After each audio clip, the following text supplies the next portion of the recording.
генерации многу полесно го прифаќаат одењето на психотерапија, а и зошто да не? Како што одиме на стоматолог редовно или проверуваме крвна слика, така и нашата душа и незините внатрешни органи нели треба да функционираат. Се помалку е паук, пардон, луѓето се повеќе бараат, посебно последниве 2 години, затоа што ковид состојбата, велам состојбата и не е тоа ситуација, долготрајно е, ковид кризата кај многу луѓе откопа некои потиснати патолошки феномени, некакви можности за доживување ментално расстройство или во најмала рака поминување на некоја емоционална криза. И мислам дека психотерапевтите се повеќе го заземаат местото на тој така наречен медицински модел. Психијатарот со должна почит, ние многу соработуваме едни со други, меѓутоа многу луѓе открија дека разговорот, емоционалното прифаќање, разбирањето е многу позначено од хемискиот баланс понекогаш што ќе се постигне со психофармација кои тоа е неопходно напати. Но во секој случај се менува тој концепт и луѓето ја менуваат перцепцијата, затоа што еве да го цитирам Фриц Перлс, творецот на гешталт терапијата, една од најраширените кај нас и во светот, вели психотерапијата е толку гениална што е греота да ја користиме само со луѓе кои имаат психички пореметувања. Тоа значи дека таа подразбира и личен развој, таа Пред да дојде до свесност и така. терминот го спомнавте пореметување психички. Може ли секој сам да си биде терапевт?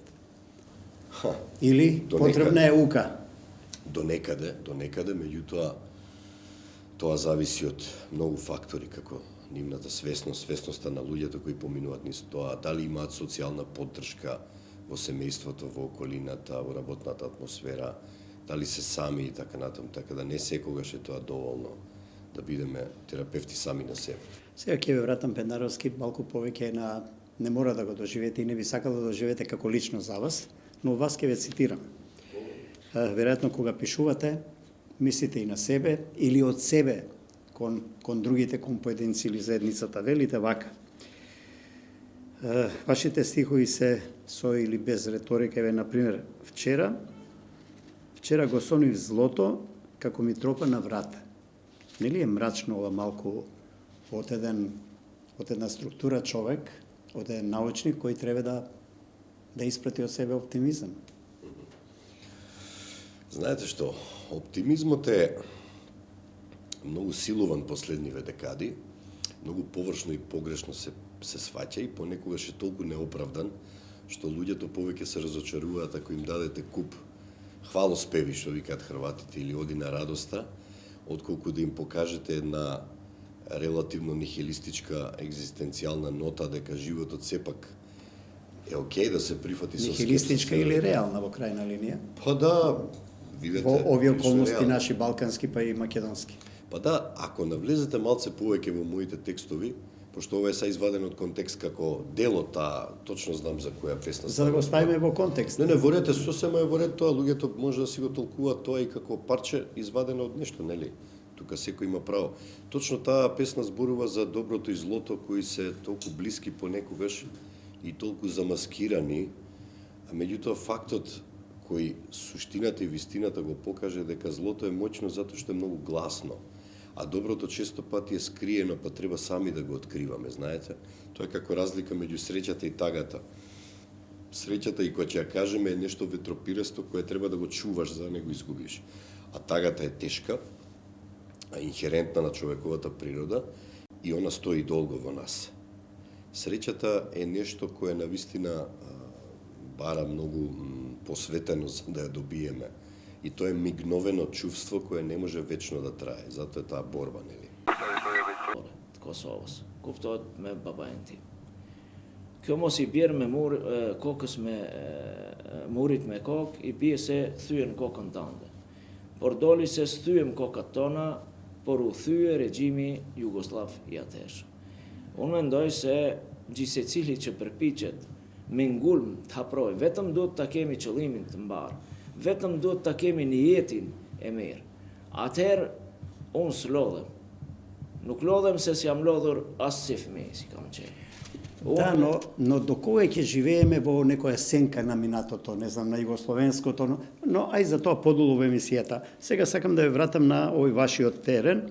Главниот мотив што сте овде во Дистрикт се серија ваши ставови напишани на социјалните мрежи, главно на Facebook.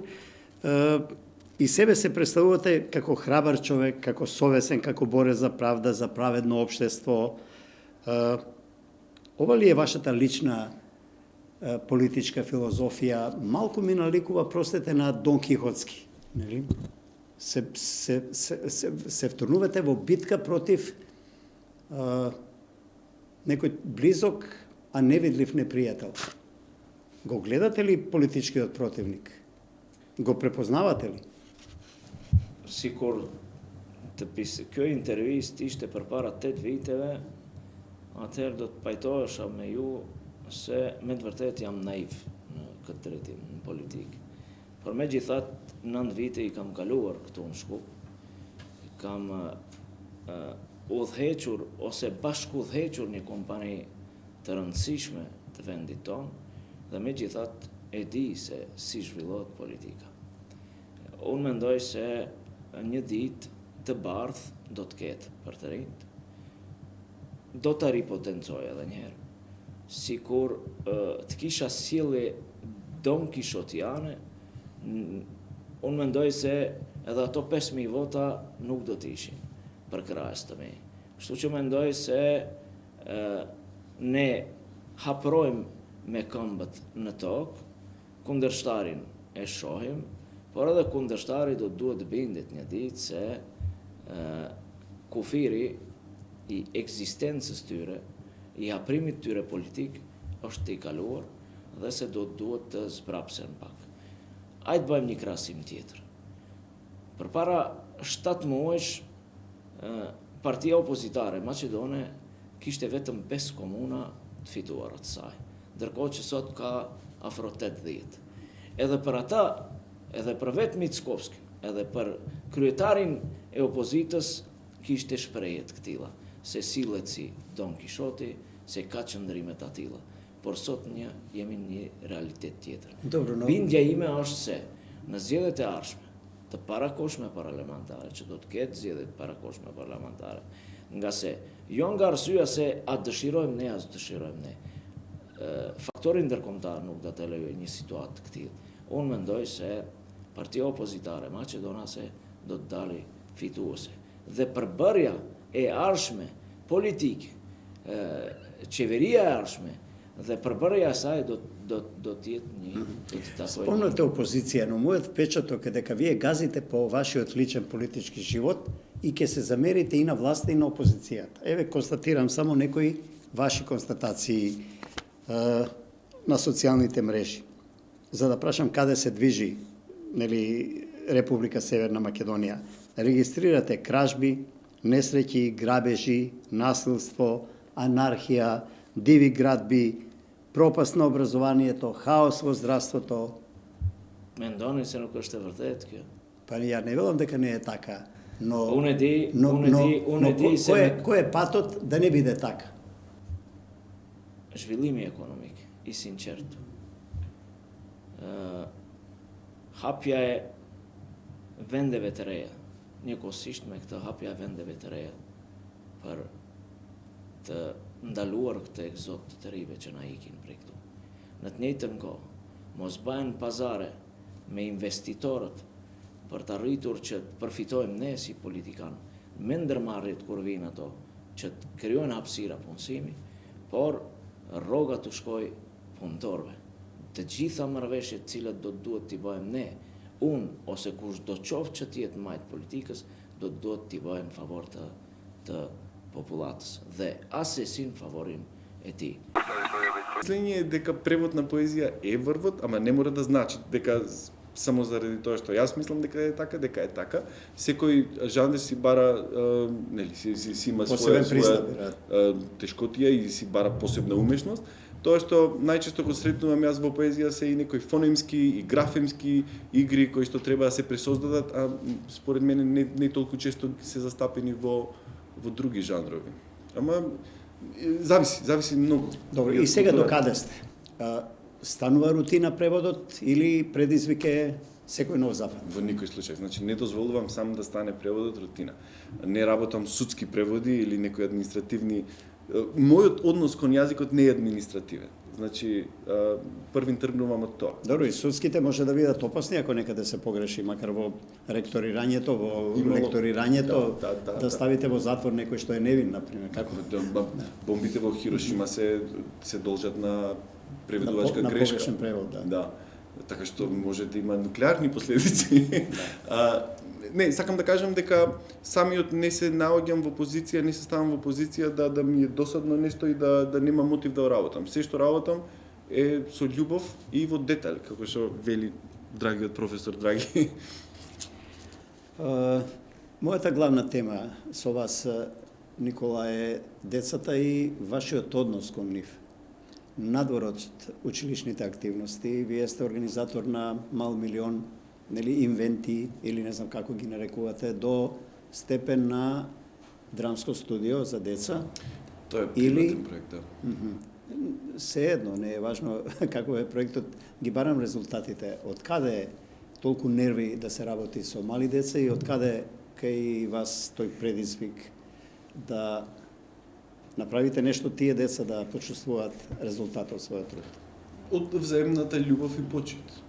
Но многу едноставно. Не треба да се бараат кој знае какви аспекти од таа работа. Многу едноставно. Јас им ги почитувам нив, тие ме почитуваат мене, јас ги сакам нив, ќе ме сакаат и тие мене. Да, но јас ако тренам од својот пример, цел свој работен век генерално се занимавам со некое политичко новинарство од ова овдешно во земјава и на Балканов. Познавам многу и познавам веќе подостарија, но има и нови генерации, подмладо кај политичките партии, кои од млади се качуваат по таа политичка кариера. Вие сепак се определивте за нешто друго.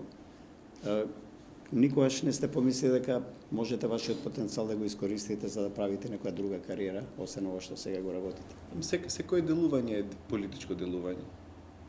Мислам дека преку тоа што се обидувам да им ја развивам љубовта за мајчиниот јазик, значи не зборувам тука само за македонски, албански, турски, јас работам со деца од различни националности. А и преку тоа што го правиме со Вавилон, значи и тука е една од целите е да се развие таа свесност и љубов за мајчиниот јазик и да се придонесе кон културната ризница на културното наследство на Македонија, така. Но во конкретниот случај за ова со децата, мислам дека пак ќе повторам, секој делување е политичко. Се додека тоа не мора да биде врзано за партија или може да е врзано со некоја насока, некој идеал. Така, што е тоа во зомновен свет, таа активност со децата? Тоа е нешто кое што го работиме последниве 3-4 години и нешто што ми ги отвори очите поради тоа што мислам дека допрва ќе се слуша за тој надпревар. Тоа е надпревар со 4 дисциплини, значи таму има дебатирање, пишување, и има 2 квиза на знаење, индивидуален и тимски. И тоа е едно неверојатно искуство, поради тоа што се одвива етапно. Првично има локална, регионален круг тука во Скопје, каде што доаѓаат деца од Албанија, Црна Гора, Косово, Србија.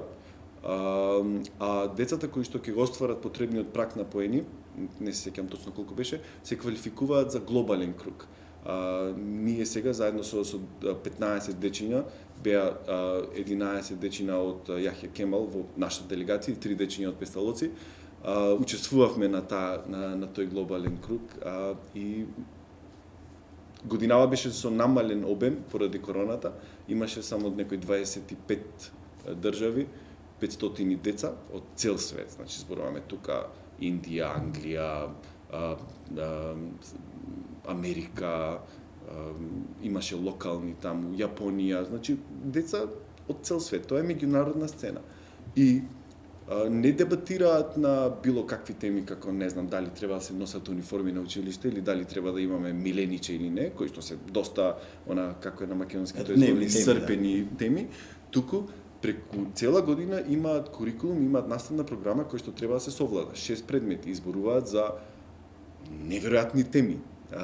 Има еден дел кој што е посветен на наука и технологија, зборуваат за геоинженеринг. Други во делот за филмови зборуваат колку смее да се интервенира со следни изданија на филмот, дали Супермен може да го игра некој азиец или значи тоа се гениални теми. Јас би сакал да седам на маса со некој да ги разговарам тие теми. Имаше една тема која што ме воодушеви, тоа беше дали старите цртани на Дизни треба да се преработат за да го одразуваат новото време. Нели сега имаме мултикултурализам, имаме така gender equality, нели сите тие прогресивни сили, дали треба цртаните стари да се преработат. И деца од 6, 7, 8 одделение застануваат тука и си ги мерат силите со некој од Јапонија. Тоа е неверојатно нешто. Па вака, прво значи според мене сите досегашни настапи, различни мислења на Демократскиот сојуз, иако е дел од коалицијата по повеќе прашања, сметам се дека се дел од демократијата, затоа што многу лошо би било некој, нели, има забелешки кон нас, дека па вие сте дел од владата, зошто сега критикувате? Обично опозицијата тоа не го забележува, или опозицијски медиуми, опозицијски новинари, каде што велат, ама што не излезете од влада ако веќе ја критикувате за ова прашање? Значи, што е идејата? Вие сите политички партии во власта да имаат унисоно мислење и за се да се согласуваат, па ние имаме расправи на седници на владата за одредени прашања каде што министри не се согласуваат, па ако нема консензус се одлага точката и така натаму. Со други зборови, вие можете да имате различно мислење. Се разбира, многу е важно дали комплетната политика на владата, ако вие не се согласувате со се што прави владата, тогаш тоа може да биде причина за да ја напуштите. Но по одредени прашања се разбира дека имате право да ја коригирате. Ако партијата изјави доколку ова не го направите, ние ќе го преиспитаме учеството. Нели е тоа притисок еден непринципиелен, во таа смисла? Да, прашањето е или малку коректно, вие коректно во контекст на бидејќи СДСМ ветуваше уште на изборите во 2020 во предизборната кампања и тоа е дел од програмата за дека Македонија ќе биде една изборна единица. Тоа е барање на повеќе помали политички партии и етнички и овие другите во кои сме ние, нели? Така што ние инсистиравме тоа прашање да се постави на дневен ред. Поднесовме закон минатата година, по тој закон не е ставен на дневен ред на седница, долго време се калкулира со тој закон. Ние сакавме да видиме дали навистина нашиот коалиционен партнер СДСМ има сериозна и искрена намера да постапи, затоа што така ветува, така декларира. Прашањето не беше поставено во уцена во смисла дека ќе ја напуштиме власта ако не се изгласа законот, затоа што не гласа само СДСМ. Вие знаете дека во нашиот парламент со 2000 амандмани може еден пратеник да се опресе.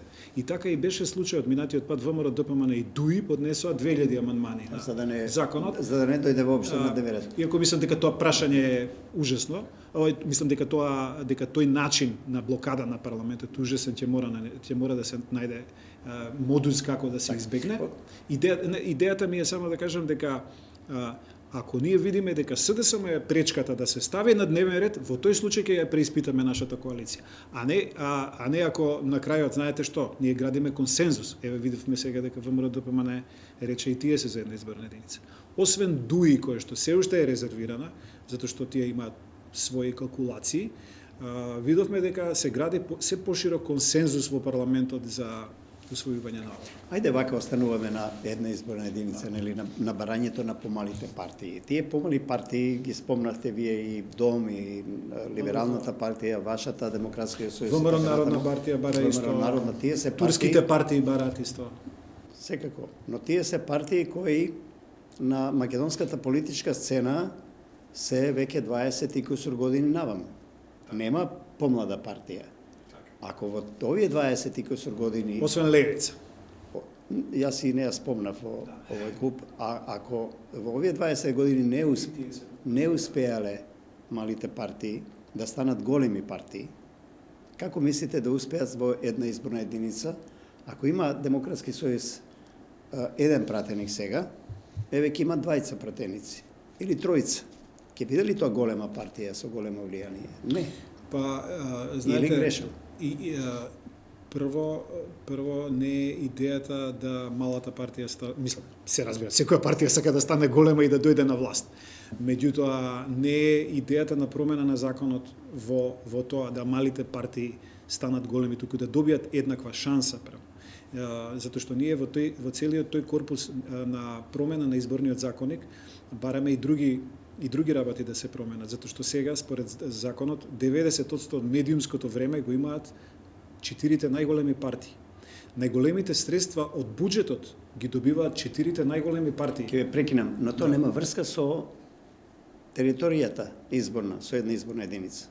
Тие критериуми други, околу финансирање, медиумски... Не, тоа е многу важно за рамноправен настап на изборите, затоа што ако сте вие политичка партија која што еве утре ќе формирате политичка партија и вие не знаете дали сте мала или голема, видовме во Бугарија што се случи, една партија ново формирана ги освои изборите. И вие како ново формирана партија утре немате медиумско време во кампањата да се представите. Државата им плаќа 90% од средствата одат за најголемите политички партии 4 и тие имаат доминантно време во изборната кампања. Ние поднесовме уставна иницијатива како Демократски сојуз сметаме дека тој дел од законот е неуставен затоа што немаме рамноправен настап во тој дел. Во однос на една изборна единица, сега има нели други предлози за намалување на бројот на пратеници за кои што стоиме и ние. Ако гледате вие според 6 изборни единици во Македонија, зборуваме за цензус од многу висок цензус од 5%. Ако ги пресметате бројките, во 6 изборни единици отприлика вам ви треба 5% да имате поддршка од бирачкото тело да влезе ваш пратеник. Сметаме дека е тоа многу висок цензус и од тие причини една изборна единица без цензус или тоа го ставаме на маса, ќе разговараме евентуално ако има притисок и за изборен праг, да може да се обезбедат на вистина рамноправни услови за учество на повеќе партии. Што се однесува до тоа колку пратеници би освоиле, ние од секогаш сме сметале дека најдобро е сојузувањето на партиите и во центарот и во левицата. Тоа незаконно сега не е од Ердоган и така натако, 61 година. Ја седнав тука човек во Скопје, Мим ги покана, Орал Чалдышлав станавме пријатели, тој е многу добар коментатор таму, во Турција. Кој ми каже дека, например, човекот лежал во затвор, вика, и требаше повторно да лежам во затвор. Политичките звезди таму се фараони. Па не, па голем... Султани, нели, останало нешто од како да пусто турско, не? Ама и законите се така. Значи, законот пишува дека 4 години затвор, след ако го навредите председателот. Класичен шеријат. Па не. Или така, немојте така. помека варијанта. Поставам дека Добро, не се во четраце, Европа, нели? во Европа малку е чудно, например во Азија не е многу чудно, например. Или во Латинска. Таа има свој континент, не е посткомунистичка земја. Дел од општата култура Ама и законот е традиција. таков и некој треба да го промени. Имавме за кривичен закон и Ерден, кренавте прашина деновиве малку со ова Австралија Опен. Да, за Ноле, Новак Ѓоковиќ, вие сте му фан или или поради неправда, некоја неправда реагиравте толку бурно? Што ви беше? Па прво не ја морам, значи долго време и не пишав, ја да ви кажам, заради тоа и реагирав и за едно време почнав и на се да реагирам. Приметив дека луѓето на пример го нападна Ѓоковиќ од иста гарнитура на луѓе кои што на пример се бора за човекови прави. Тоа се доста мои пријатели. И воопшто не ми беше јасно. Замислите, истото може да ми се случи мен. Идам новинар, еве да речеме AFG организира конференција во Австралија. Јас сум поканет преку ЗНА. И одеднаш сум кандидат за претседател на AFG. Као што овој треба да биде победник на тој турнир, затоа што во 9 пати. Но некој не сака да биде претседател. Ја влезам, виза ме обеза да се влезам натре и одеднаш министерот ми рече: "Ерден, враќај се, ти имаше антиваксер во емисијата, твојот стил, имидж на антиваксер ќе создаде негативна клима во Австралија, оди си таму." Ние нашка во земја која сум идол со виза не сум се чувствувал пријатно. Ни во Словенија, ни во Данска, секаде се нашол некој службеник кој што ти кажал дека ти помалку вредиш затоа што доаѓаш од земја кој што од која вадиш виза. И јас сум се чувствувал непријатно. Вие и недостасува рекол преку него. Ерден Титовиот пасош? Па не сум го користил многу, ама и ова е многу вреден. Знаете, македонскиот доста за задне време е многу вреден. И многу убава е бројката на земји и тогаш беше убаво, се шеташе без визи. Да. Брзо ни минува време, тоа е интересен разговор. Кажете ми, еве, да се вратиме на професијата на новинарството, здруженијето, каде што по разни основи веќе деценија сте активен член. функционира ли, може ли новинарската заедница или барем членството на тоа здружение да биде задоволно од актуелното функционирање на здружението? Па, мислам нека функционира, те ги гледам од прилика пратам што пратат. Знаете, ја исто кога бев во управните одбори, бев и во Советна честа, поучествував и во кодексот праење, кога беше работната, учествував и во реформите кои се правеа еден глас, еден член да вреди на собрание. И сум длабоко навлезен таму, и ако ми се јави некој ЗНМ дека треба да бидам таму, ќе бидам, тоа што мислам дека е важно. Имаме две дилеми, значи или ќе се организираме или нема да се организираме. Ако се организираме, секој член е должен да му се јави на таму да рече ќе има проблем. И евентуално ако не реагира, тоа да го алармира дел од членството. Значи тоа е интерактивна врска. Никој не може да седи тука да каже ЗНМ нечи. Прво нека се обрати таму. 20 и кусур години сте новинар. 26, да. Так, 2,5 децении, кога почнавте и сега, без оглед на почетоци, нели, и на мотивите, на таа почетна еуфорија, на тоа што рековте ја засекав професијата, не мислев нешто друго. Генерално има ли разлика од тоа новинарство и ова новинарство и во која смисла е плюс минус? Два тренда има. Еден тренд е например технолошки многу полесно стана, гледате сега, може да се работи многу полесно. Компјутерите и сите тие работи пристапот интернет. Од друга страна имаме она што е светски тренд, новинарството малку слабе и се е поврзано со парите, да бидеме реални. И сите светски медиуми изгубија заради појавата на социјалните медиуми и различни интереси што постојат. Па се појавија овие платформи кои што не лимитуваат филмови, Netflix и слично и така натака. Медиумите добија силна конкуренција. Добија силна конкуренција, изгубија доста пари, вестите поевтинија доста, значи не се работи малку на посериозни истражувања. И во таа смисла има едно назадување, бидејќи ние бевме поназад од нив и тоа назадување многу не е неубаво, а и сите назадува. Фактички. Порталот на турски јазик жив е, функционира? Не, ама беше добра идеја. Беше идеја тоа дури во 2002 кога не беа. Што е проблемот? Парите или парите беа преку здружение и одненаш например некаде издржавме 4-5 години, после тоа имаше проблеми, после на крај го затворивме здружението. Беше добра идеја, ние се надевавме дека ќе профункционираме и тоа сепак бара пари. Знаете, ќе дојдете од колегите не можете да барате секој ден да дадат контент, содржина во порталот, да не им платите со ништо. А знаете дека во тој период монетизацијата на интернетот беше проблематична, беа почетоците. Никој не знаеше добро што е интернет портал дека може да заработува.